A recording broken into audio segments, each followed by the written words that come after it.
Hello, everyone, and welcome back to another episode of All Bodies, All Foods. Sam and Ashley are here today, and we are joined by a guest, Dayna Altman. We're going to talk to Dayna today about her experience in recovery. Dayna is an alum of Renfrew, and so I want to share a little bit about her. Dayna Altman is an energetic and dynamic speaker, entrepreneur, author, and creator. The full force and sole operator of Bake It Till You Make It, LLC. Dayna harvests her passion for mental health advocacy by using food and baking to create an authentic recipe for vulnerable storytelling. A nationally recognized mental health leader by the Biden-Harris administration, a dual graduate of Northeastern University, and an active Boston community member, Dayna has experience both working in the mental health field and with youth-based nonprofits. Currently, Dayna pursues writing poetry, documentary filmmaking, and exploring new ways to change the world using her own voice. Living with depression and OCD, as well as being in recovery from an eating disorder and sexual assault, Dayna works each day to become her message. Dayna, thank you so much for being here today. Thank you so much for having me. I'm so excited to be with both of you and to talk to you and share my story and just be in your presence. Like the energy, even on like over video, is just it's so dynamic. It's palpable. Yes. I'm so happy to be here. Oh, thank you, Yay, Dayna. we're happy to have you. We were just saying how you took over Renfrew's Instagram and we were watching it and loving it. And we're just so happy to have you on because we want to learn more about you. Yeah. Yes, I'm excited to share. So Dayna, I was telling Sam, I feel like I know you already because I've totally stalked you on Instagram. And then also like having your, you do the takeover, which I loved, was just awesome. But I would love if you wouldn't mind to just start out with telling us a little bit about yourself and sharing with our audience maybe a little bit about your story. And we'll just go from there. How does that sound? Perfect. That sounds great. So so I'm Dayna. I use the she, her, hers pronouns. I just turned 30. Well, I have to stop saying that because I turned 30 like 6 months ago. I'm just gonna keep saying I just turned 30 until I'm 31. Anyway, I catch myself saying that. I am a mental health entrepreneur, and really all of the work that I do in the mental health field, whether it's speaking or writing or pursuing advocacy in whatever way though the world takes me, it's all really based on this idea of wanting to be there for my younger self, or like wanting to lighten the load for the next generation. I think that that's something that I've been seeing a lot, like on TikTok and Instagram, people like reparenting their inner child, and I think that that really resonates with me. I think when I was struggling the most with my mental health, which I'll share a little bit about in a moment, but I didn't have a role model or like someone that I felt like I saw experiencing what I was experiencing. I didn't think that, I thought there was something wrong with me because it felt so lonely. And so I think that being honest and an authentic advocate is like the number one priority of all of my work.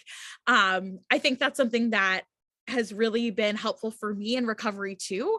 I think when I first started my advocacy journey, I felt a lot of pressure to like be just like positive all the time. Like I'm recovered, check, like mental health is over. Like that was a part of my life. But I find I have so many more valuable connections and so much more of an impact being honest that this is like a journey I'm going to be on for the rest of my life. And this is something that I am going to struggle with in some capacity. And I'm okay with that. I think sometimes people hear that, or I say that, there's like, oh my gosh, I'm so sorry. Like, but for me, I find it empowering because I do feel like being an advocate and sharing my story is like what I was meant to do and my purpose in this life. So I think that that's only inspiring into me, if that makes sense. Yeah, definitely.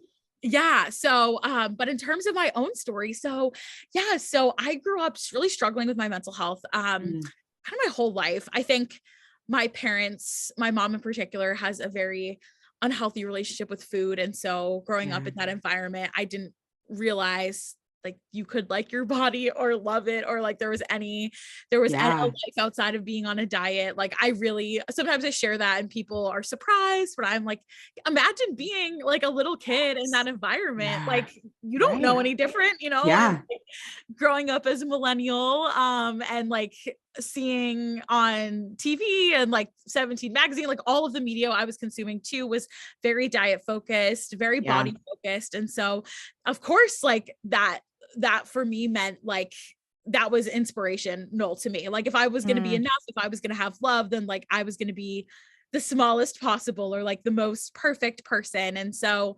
I kind of went through my elementary school through high school career, really struggling with restriction, but also with anxiety and depression. But I didn't have words for that. I never saw a therapist. I never sought help. I think my parents were really uneducated about the resources that were available in our community, which they admit to. Like, I'm not saying anything poorly about that. We just didn't know that I could have received help earlier. So it wasn't until I got to college where things became too hard to ignore. Like I was not functioning, and I'm really lucky because I made some really great friends early on in my college career who knew where the resources were, physically brought me to the counseling center, were like, you know, you need help. And I've been therapies ever since, which is great. But anyway, so I was diagnosed with anxiety, depression, and eating disorder. And, you know, when I first heard that I was diagnosed with an eating disorder, I felt like almost like surprised because I had in my mind what someone with an eating disorder looks like or feels like. And that was not how I saw myself or how I felt. And I think that is so dangerous and damaging because I feel like there are so many people. So this is my little soapbox. I'm sorry. But yeah, I just feel like, that's really tough because I feel like there are so many people who could benefit from help, whether it's therapy, Renfrew, you know, huge advocate and friend of the Renfrew Center, but any type of support, because I didn't know that I needed it. I didn't think I looked like I needed help, and for that reason, like it was really confusing for me to have that diagnosis at first. Can I just add, Dayna, that your experience, what you're sharing with us right now, one, it's not the first time that either Sam nor I have heard this. We're both clinicians and both work at Renfrew, but both have private practices. And the amount of people that say, I didn't realize that this was my story as well, or that like you know, I'm air quoting, but like fit into this category as well. That, I mean, honestly, that's why we're doing this podcast is we want to educate and we want to bring resources and awareness to people that are listening, because there's no one person and no one body type and no one experience that is going to have the eating disorder, right? It can be any of us. Yeah. Dayna, for you, how did it not match up for you? Like, what was your image of like what an eating disorder was supposed to look like? And how did you differ from that? Yeah. What a good question. I think that, no one's ever asked me that before. So I'm having a moment of pause here.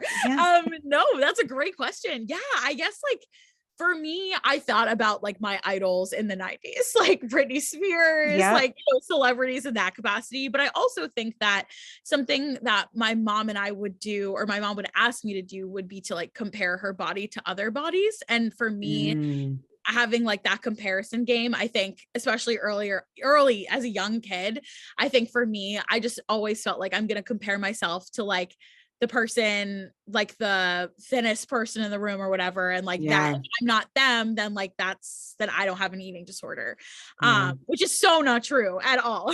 But I think that, like always comparing bodies and like not knowing, you know, struggling with body dysmorphia myself, but also my mom, like never really understanding what she looked like, or like, and needing that like validation or support. And, getting kind of a better idea, I think is what made me compare myself and think like, well, I'm not this person I saw at the supermarket, or I'm not what my mom aspires to be, or I'm not Britney Spears. So one of those things. So media has such an impact. I was really curious when you said, I was growing up like watching TV, and I was just thinking to myself, I wonder like what shows you were watching and what, celebrities were like big then, and how do you think that impacted you? Yeah. So I remember in like a particular episode of Lizzie McGuire, like where Miranda is struggling with an eating disorder for like one episode, right? And then like it gets forgotten.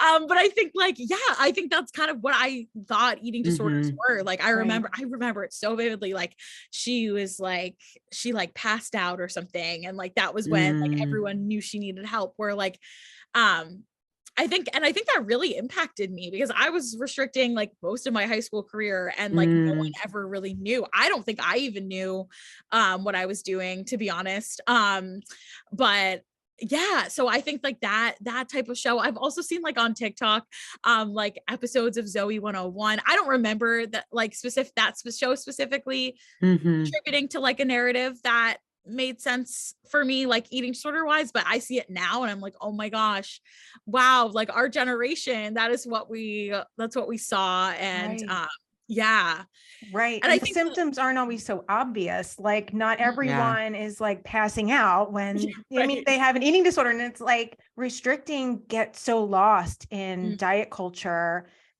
or in families even, where it just is like some people think it's like healthy. Right. Exactly. It's like making like good choices in quotes, like whatever that means. Right. So I agree totally. Yeah. So, Dayna, I have so many questions for you. Did you want me to keep going? Like, yes, let's keep going. Can we keep going with your story? Because I'm also curious about, you talked about, your inner child. I'm curious, like, who were you as a kid? Like, and how has reparenting yourself helped you in recovery?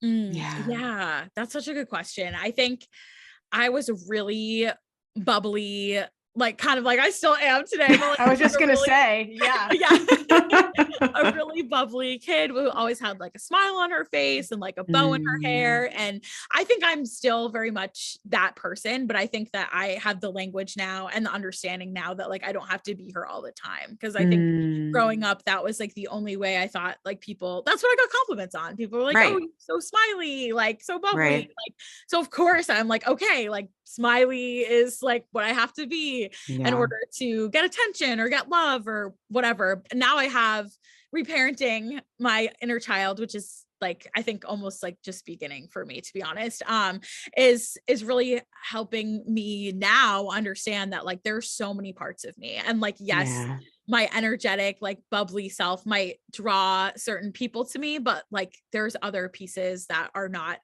as energetic, that are still lovable, I think, in a lot of ways. It's interesting. So, not to jump too much ahead, but I am currently in the process of working on a documentary right now. And I have been watching like old home videos and like seeing that little girl, I think is really interesting because I have a memory of her, like how I was seeing the world, but like seeing her from the outside, and almost hearing and like watching the way I interacted with my family or with my friends and like cringing a little bit, but not because like it's uncomfortable, but more because I'm like, oh, that's like the only way you know how to communicate. Like you only know how to communicate by like, asking if you look pretty or like if beauty, I don't know. So there's like, so that's been an interesting journey as well. Well, it sounds like you've developed some compassion for little you. It's like, that's what you knew. And you were actually pretty resourceful because you figured out really fast how to get praise and how to, feel loved. And you did that. Yeah. So I'm so glad you brought up reparenting, because I think you're absolutely right. It's like a lifelong journey where we're trying to take care of all parts of ourselves. Yeah. I think something that's been really helpful in that part, in that journey, is also noticing when, like, what age or like what part of me is like making decisions or like driving the bus. For lack of better words. Because that's been really interesting as well to kind of like understand, okay, I'm making these decisions at this age, or like this part of me is in charge, but like who would put an 8-year-old in charge? I don't, that's always helpful for me to think about too, when I'm thinking like, how am I handling this right now? I guess. So, Yeah. yeah. So I'm curious, Dayna. So like, okay, moving to college. So you Yes. finally get into therapy in college, you said? Yes, exactly. Okay. I got into therapy. Oh, yes. Yeah, no, go ahead. Okay, You got perfect. into therapy in college. Awesome. And Okay. go. Okay, perfect. I got to therapy in college. I started taking medication, which was definitely, and I bring it up because I think that everyone has really different ideas or relationships with meds. And like, for me, I never thought I would be someone who took medication, but it's been so helpful. Like, it's just another tool for me. And obviously it's a very personal decision and there's a lot of factors that go into it. But I always like to talk about how helpful finding the right medication was, because it really did bring me to a place where I could engage in therapy or like engage in being resourceful with tools, because I think without it, I was just trying to manage the anxiety, and like living just with that level of anxiety just wasn't sustainable. So I started medication. And then after my freshman year, or kind of toward the end of my freshman year, I had met a friend who was a senior, and she struggled with an eating disorder herself, and during her freshman year, it was kind of like, look, I think you need help. Like, you should talk to your therapist about getting like further treatment. So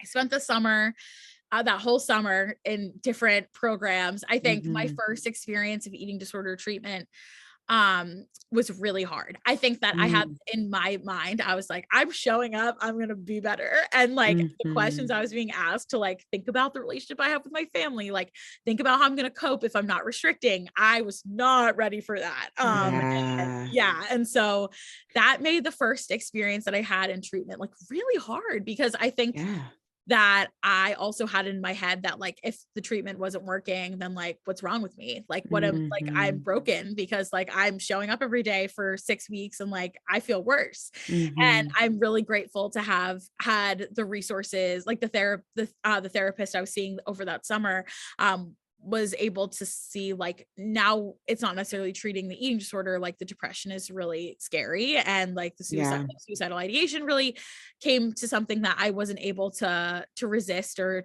thinking about. So I ended up in a different program, more focused on depression. And I at first, so when I left, I was like, okay, my life is amazing. Like I am. So through that program, I decided I want to become a social worker, because I was like, I want to go back and help people like me. I also am done with my mental health journey. That's funny. But that's how I felt when I was leaving. Yes. I just felt like, I mean, in some ways it was like really refreshing to feel like, okay, like I have these new tools, like I understand what's going on in my head. But it was during that time I started my first nonprofit organization with my sister. I was 18, she was 15. And it was called The Beautiful Project. And it was all about kind of understanding where the beauty ideals come from. And, this is a long time ago. Like, we were really early in using YouTube as a means of storytelling, which is kind of funny. Like, when I talk about it now, especially like high school students, they're like, what? Like, no, we were on the cutting edge. Okay. Yeah. But yeah, I mean, as amazing as The Beautiful Project was, and it was my introduction into entrepreneurship and advocacy, that was kind of the experience that I had, that where I was like, I have to be recovered. Like, I have to be better, because people started interviewing me. Like, I was a social work major. I was telling my story. And I think that was really like kind of a like dangerous territory, because I was like, oh my gosh, like I actually feel worse. Now I can't get help, or I can't say anything. And so the end of that semester into my sophomore year, I ended up taking a medical leave to just really focus on my mental health, which was really hard. I think being a perfectionist and smiley people pleaser, thinking like, I went to a high school that everyone went to college. Like, that was not college is not optional. So being on Facebook, which was the only social media at the time, and seeing everyone like at college, like going to parties, and like seeing like where I was, I think was so challenging, because I felt like this is the ultimate, like, I'm not where I'm supposed to be. Like, I'm on the couch in my parents' house. Like, I can't even be left alone, because like my parents were too worried about my safety. So that was really a really hard time. This comes up so much, like folks feeling behind in life, like, like there's some kind of like timeline we're all supposed to be like rigidly adhering to. But like, how did you cope with that? For like folks out there who are listening, who are like, feel like they're not hitting those milestones. How did you deal with that? Yeah. I mean, at the time, I think I wasn't, well, so after like feeling this way, I ended up getting into a treatment, like a different treatment program, was there for 6 weeks. And that helped me understand that like, there isn't a timeline. But I guess in the moment, I don't think I knew how to manage those feelings. Going to that program was that was life changing. And I can talk about why in a moment, but, I think in a lot of ways that experience was like, okay, like, there's no timeline. But I think now as an advocate, I heard this amazing speaker once who talked about lane 8, like on a track, if you're in the 8th lane, like you can't see anyone behind you or in front of you, you just have to run your own best race. And I love that. I think I love that, Dayna. So, not mine. I'm going to use Walton. That. Stephanie Walton, you're amazing. I adore you. I heard her speak. She was amazing. She wrote a book, and she talks about that. And that's how I think, like, as a person, several years out, I think about that a lot. It still comes up for me though. I'm like, why am I not so many things. I think that the comparison game for me is so natural. It's like almost like what I'm used to, like always like wanting to compare myself. I think another thing that's really helped me in trying in like the idea of like being behind on life, I guess this is a little bit different, but feels similar, is thinking about what I value in terms of success. Cause I think that I've always, growing up in like the environment and the community that I grew up in, like, I think I always saw like success equals money.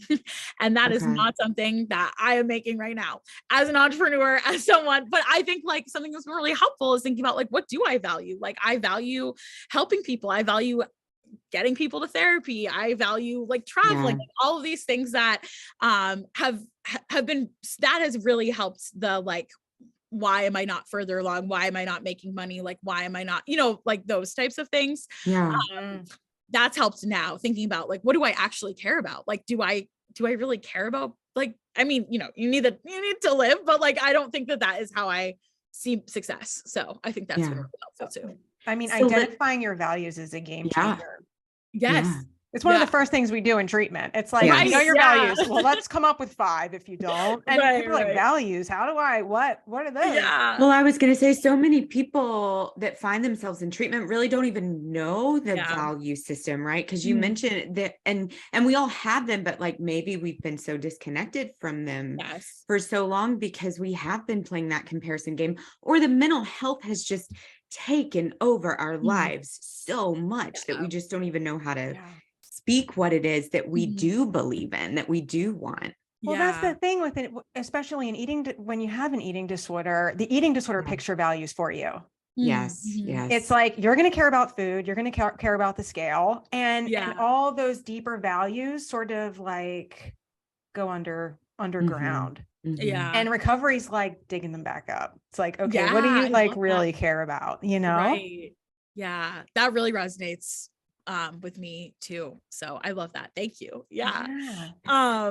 So being in this program really helped me identify my values. But it's also, and I met my therapist. So we've now been working together for 11 years, almost 12 years. Ooh, that's amazing. I know. I'm so lucky. We've been through a lot. She doesn't even live in Boston anymore. Like, we've been Zooming before it was like trendy. It's like what we like to say, like, but she has really changed my life. And yes, it's her and our relationship and what she's taught me.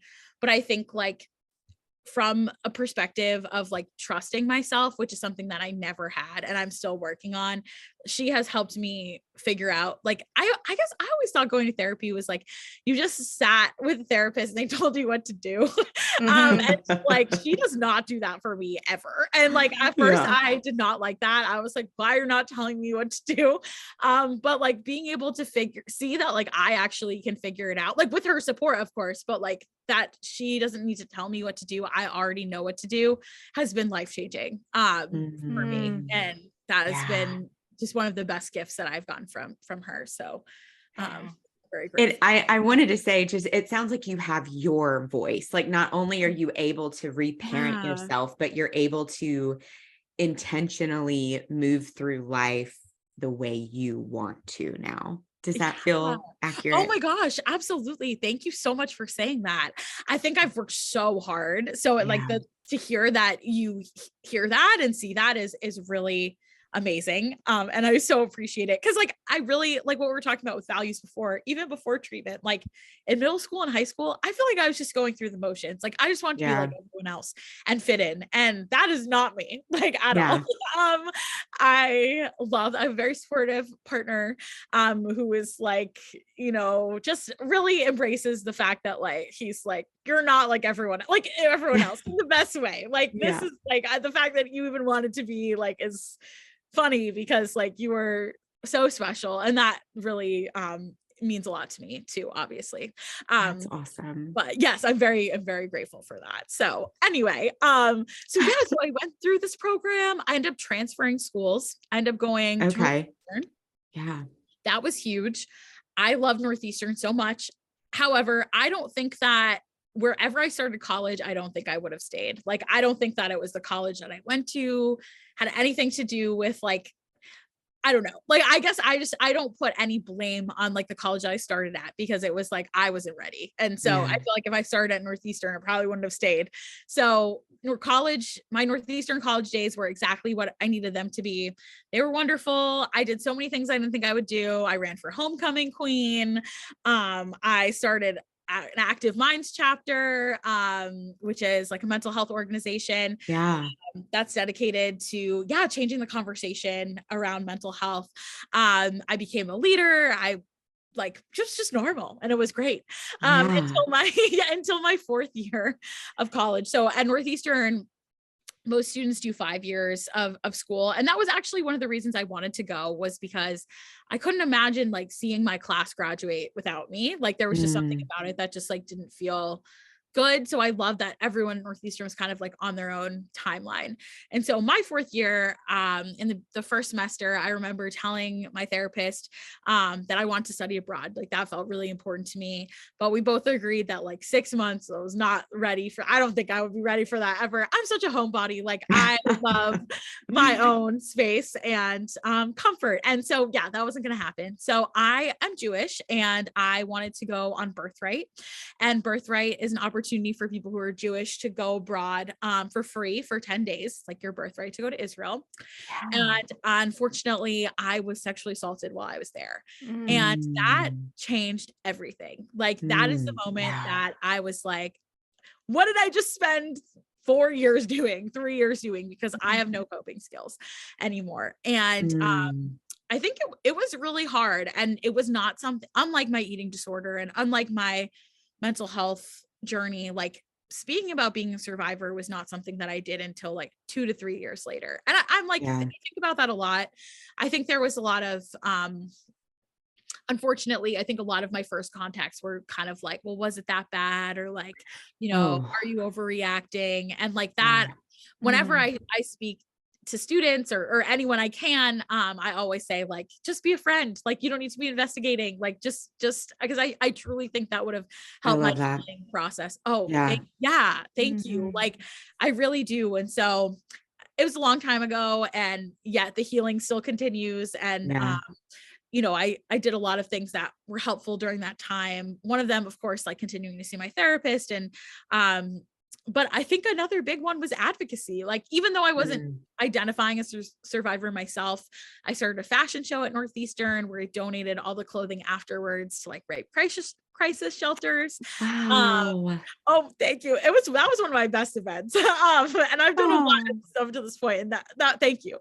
And so, it just like, I was able to do things. I was able to use my voice, even if I wasn't attaching my voice yet. And, a couple of years later, I felt like I was able to, and I graduated college, which I never thought I would be able to do.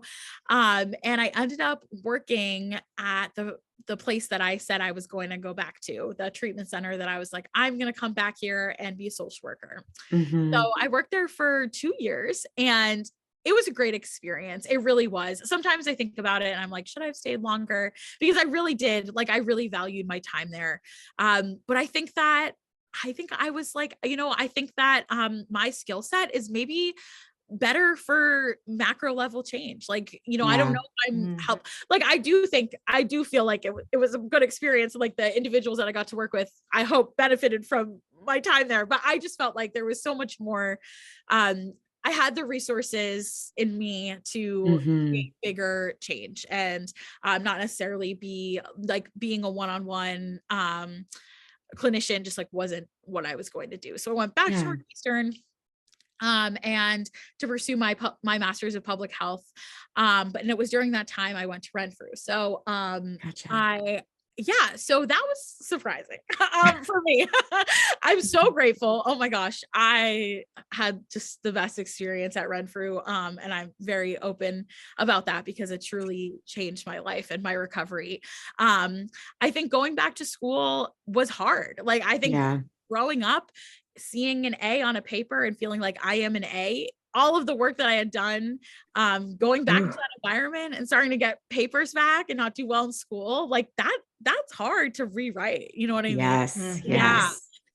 And it was the end of a really my first long-term relationship, and I was just really struggling. And so I ended up finding myself at Renfrew.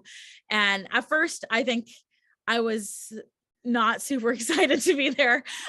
Just because, I think there was a lot of there was a big part of me that felt like yes, I'm on this mental health journey, blah, blah, but like, I'm over like being in treatment. And so I think that was kind of an adjustment for me to realize part of this journey, like may mean needing to go back and get treatment. So I don't know if you want me to talk about my experience or like whatever you think would be best. Yeah, well, go ahead. Go ahead, Sam. Well, you said it changed your life. I was just curious, like, do you have memories of sort of pivotal moments, and what were they? I mean, there's so many different, like there's art therapy, there's psychodrama. I was just curious, like what reached you? Yeah, that's a great question. I think a couple of things. I think from like the food aspect, I think breaking down food and thinking about like the properties of like why you're eating it was really helpful for me. I feel like the past treatment, like it was just like, oh, you need X amount of this or X amount of that. There was no like reason behind it, but understanding like what this actually does for my body was really helpful. Also, it took a lot of like, I don't know, it really simplified, whether it was that aspect or just like being in that environment. Like, I feel like it's just food. Like it just was. And that was like the thing that I ever saw around food. Like it was always this big thing. It's always going to be a big deal. But I think at Renfrew, my experience there was realizing like, this is just like, that's it. Like, it's just like, you have to eat, like you have to eat. And like, this is what it's going to be. This is how it's going to help my body. And like, there are so many other things in my life that deserve my attention. And I really think that was what was so pivotal for me, was realizing like, this is just one part of my life. Like, I don't want this to be forever. And like, I think that was really helpful. I also did the trauma track, which was really helpful too. And I think like writing out my story, and kind of understanding and identifying those aspects of like where my eating disorder and trauma kind of like intersected, I'd never done before. So that was really helpful. And I was also there around Thanksgiving, and we had so many practice Thanksgivings that like every Thanksgiving, I'm like, oh, it's just stuffing. Like, that's it.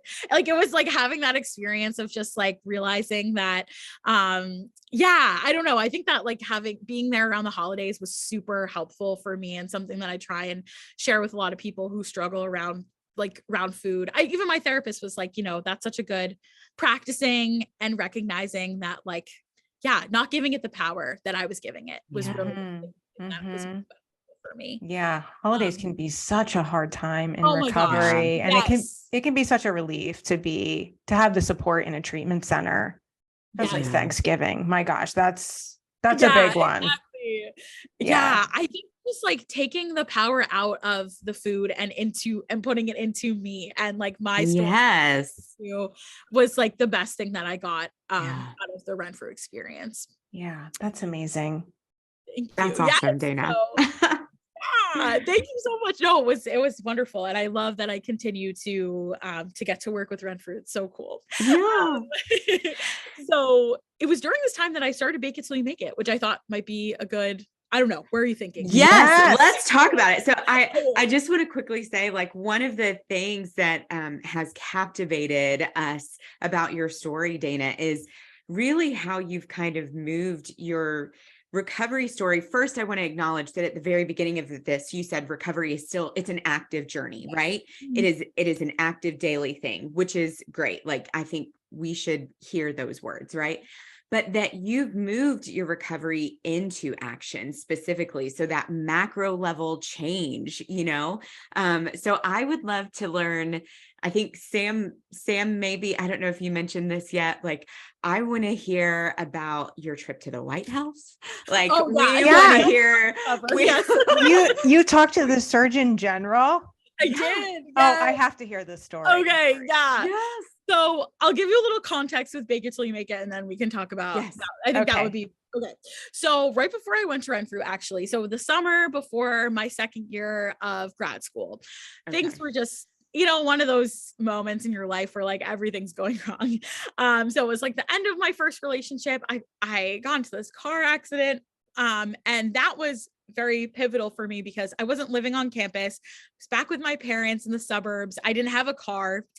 All I had was my kitchen. And that's when I started baking. And that's how Bake It Till You Make It began. And it was never anything crazy. Like we had like boxes of cake mix, and I'm still like, I'm becoming a better baker, but it's still pretty, we keep it pretty simple. It's really like the mental health piece is kind of the driving force of Bake It Till You Make It. But I guess that experience, just like not having anything really to do or like being able to leave my house and starting to bake, was the first experience I ever had with like food that was just positive. Or that was like fun. Like I started inviting friends over, we would bake together, try new recipes. And that was never something that I did growing up. Like that was never fun. Food was never fun. So the idea that I could make it fun, and and like I owned that, and also it was a source of connection with people, especially when I was struggling, I think really changed my whole perspective on what baking could be, and helped me look at food a little bit from a different lens. I think for so long it was all through the eating disorder lens, but looking at it from a cultural lens, looking at it from like relational lens, like there are so many aspects to food. And not to invalidate my younger self, but I guess like I never had the options or the space to look at it until this time. So I decided that I want to write a mental health cookbook. I always wanted to be an author. And so I gathered over 40 different stories of people who struggle with their mental health, as well as a recipe that was meaningful to them. Added some resource pages and sent it out into the world. And I kind of thought that that was going to be it. But I started doing presentations where I would tell my mental health story, which I had done a little bit. Like my high school invited me back every year to talk to like the psychology class about my mental health journey. Yeah. But this time I was baking while I was talking. So I would be cracking an egg and talking about like the difficult, like when I felt like things were cracking or crumbling for me. And that really caught on. And then the beginning of the pandemic hit. And so I started doing these workshops and presentations virtually, which was really cool because people could bake along with me in their kitchen. Like you're watching me bake, like we're doing it together, which was really special. And yeah, now I sit here as a 4-time author. I have like a couple other books since then, all cookbooks, all somehow related to food, all somehow related to mental health. And last year at this time, so November 2021. Yeah, I was like, what year is it? November 2021, randomly scrolling Instagram, I saw an application like go speak at the White House as a mental health advocate. And I was like, okay, sure. Like that was amazing. I remember it vividly, like filling it out. I remember I was like sitting on my bed and then I completely forgot about it. And then this week, a year ago, Just like this week, I got an email like out of nowhere that was like, congratulations, you're a semifinalist for this. And so, Oh my goodness. Wow. Yeah. What were you feeling when you saw that? Yeah. So essentially, so MTV hosted the first ever youth mental health action forum. So they chose out of like the 1,000 applicants, they chose 30 young people who were changing the world and their mental health worlds. Were all from different backgrounds, different like ages, like 18 to 29. I was a 29-year-old, but whatever. Yes, I'm still young, whatever. That's right. You just turned 30, Dayna. I know, I just turned 30. Yes. And what we did was over 6 weeks, we got together weekly over Zoom. We got broken up into small groups and we created different kind of pitches about different ways we could talk about mental health using some type of social media, whether it was sharing story, all based in storytelling, not just social media, some media companies. And then we practiced, and then that we all went to DC over 2 days, and there were several different companies in the audience listening to our pitches. So like companies like Spotify, Snapchat, like, MTV has this amazing, obviously, like reputation, and just like they're the center of the media. So they invited all their closest friends to listen to our pitches, and that was amazing. But earlier that day, we all got to sit on the White House stage, but I got to speak at the White House. Wow. Got to sit and talk directly to the Surgeon General, who said he loved the name "Fake It Till You Make It." And I got just like a couple minutes to talk about what I was doing. And Selena Gomez mouthed, "That's so cool." She was there. What? Yeah. That's cool. Oh my gosh. So yeah, the Rare Impact Fund was like one of the sponsors, and I have all this Rare Beauty makeup, which is really cool. I felt like such a celebrity. We got like these bags of like what you see like influencers get, You got swag. Yeah. Yeah, you got swag. You got White House swag. But the experience was so incredible. Like in a lot of ways, I think, as like silly as it sounds, like I feel like I'm still processing it. It was last May, but so much has happened since then. And I think it really gave me the confidence, one of a couple of major things, but it did really give me the confidence to be like, okay, like my story is powerful, like my voice is powerful. Yes. I'm going to turn this into a full-time job. And I've been doing that since October, and it's hard. I mean, it is hard, especially my eating disorder and my struggle with anxiety, which was later, a couple years ago, diagnosed as OCD, which is interesting. I think that thought pattern really matches my anxiety in a way that generalized anxiety disorder just doesn't do. They love certainty. They want certainty. And like my current situation is so uncertain. I'm working for Active Minds. I'm on their speakers bureau. So I'll go and speak. I went to Texas this week. I'm going to New York. And that's amazing. But like, it's just, it's so uncertain. Like, it's not like going into the office every day and knowing like what work is going to look like. And that's amazing. That's great too. Like I had many years of that. But I think that's something that I've been trying to think about is like, well, I must really love this if I'm willing to challenge my mental illness in this way, to recognize that like, in spite of that, I'm going to try and change the world. So yeah. You're so inspirational. Oh, thank you. Oh my gosh. Thank you. Okay. Listen, so I want to share this quote that I found from you. And because we're kind of, getting close to our time, but I just want to ask you quickly about this quote. So you said, "I put so much pressure on myself to continue to churn out products and inspiration." Sorry that I just said that you were inspirational if that put more pressure on you, but okay, I'll go back to the quote now. So to churn out products and inspiration and be a beacon of light for everyone at all times. When I am learning in reality, the best thing I can do is be honest and be myself, even if it's messy and not necessarily pretty. Can you speak to that for a moment? I love the authenticity that you're bringing to this, and would just love to hear from you about that. Yeah, thank you. And thank you for finding that quote. I my future self needed to hear that, because I think there is such I think I do put a lot of pressure on myself. I'm like, oh, I'm struggling. Like, let's be creative and turn it around. In some ways that is authentic to me sometimes. Like that is how I'm recovering. But I think, it kind of goes back to where we started. Like, I think about like the younger version of myself, or like the people who are in high school, middle school, wherever they are, struggling. And I think that I see so many people that I look up to and follow who are of the mindset, like, this is my journey, it's over, let me help you. And I'm like, that is not helpful to me. I just think about what I would have wanted my younger self and my current self. Like, I know, because I feel like that's unrealistic. And even like the idea that pressure I put on myself to turn out projects is unrealistic as much as I want it to be. I do feel that pressure to be a beacon of light, because I think that in some ways that is really authentic to who I am. But I also feel like, as I said toward the end of the quote, and what I'm really trying to embrace right now is, it's okay that like I'm not a machine. I'm not a Fortune 500 company. Like, I'm not turning out products. Like, I am a person, and I'm just doing my best. And that's truly like all I could ask of myself in this moment, but also like my younger self could ask for me, or like the younger generation, I think, in a lot of ways. So I don't know. I guess that's my thought on it now.